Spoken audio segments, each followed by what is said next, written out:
un concert avec un message de paix et de tolérance. Le 31 octobre 2015, l'un des chefs d'orchestre le plus renommé du monde, Daniel Barenboim, s'est produit en public avec son Divan Orchestra West-Est au Palais des Nations Unies à Genève, dans la Chambre des droits de l'homme.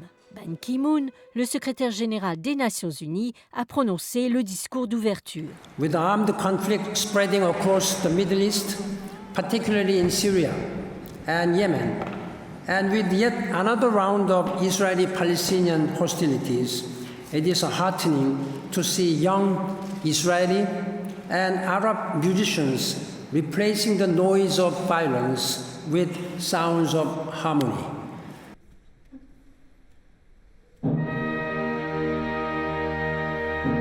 En 1999, Daniel Barenboim a confondé le Divan Orchestra West-Est avec le dernier spécialiste de la littérature palestinienne, Edouard Saïd. Composé par de jeunes musiciens israéliens, palestiniens et d'autres pays du Moyen-Orient, l'orchestre a pour but de promouvoir la compréhension entre Israéliens et Palestiniens et d'ouvrir la voie à une solution pacifique du conflit israélo-arabe.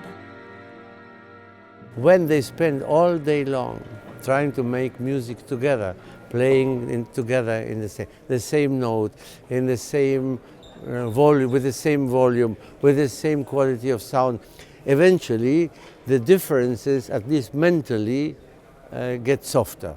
But I think for non-musicians, what the Divan can and should do is become an example of the acceptance of the other, provided he accepts you too.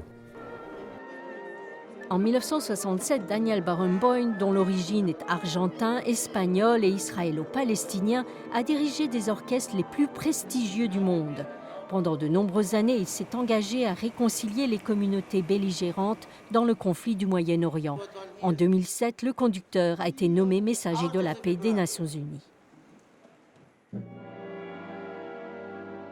I see that as a sort of expression of confidence in what I do, and I'm very flattered. I'm not a politician, I have no political ambitions, and I have no wish to have any contact with any of the political players in the Middle East. Outside, yes. Pour les jeunes musiciens qui jouent dans l'orchestre, le fait de se produire en public pour la première fois à l'ONU à Genève signifie beaucoup. Time Clefi est une violoniste de Palestine. It's an honor that we're here and that the UN is having us to, honor human rights and to celebrate that day, especially because we come from places where actually human rights are being basically broken all the time.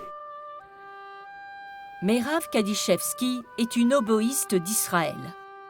Our orchestra is about music and humanity and seeing each other as people, and we managed to do it in a fantastic, really inspiring way. Just this shows that such a thing is possible, such a collaboration and an acceptance of the other, and a mutual empathy and understanding and curiosity for each other's situation. And I think that if it's possible in our orchestra, it could be possible outside our orchestra. Le concert a présenté 3 symphonies composées par Mozart en 1788.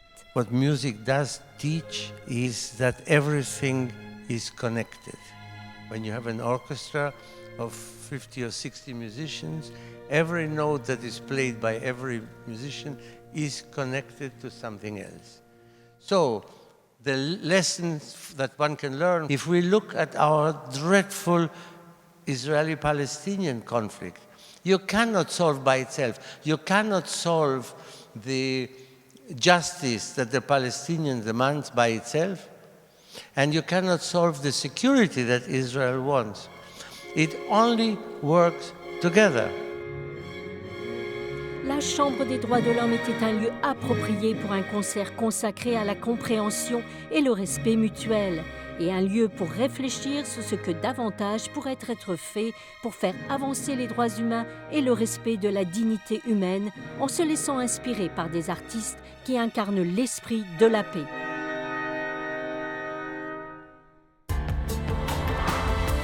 Ce rapport a été produit par Sandra Miller pour les Nations Unies.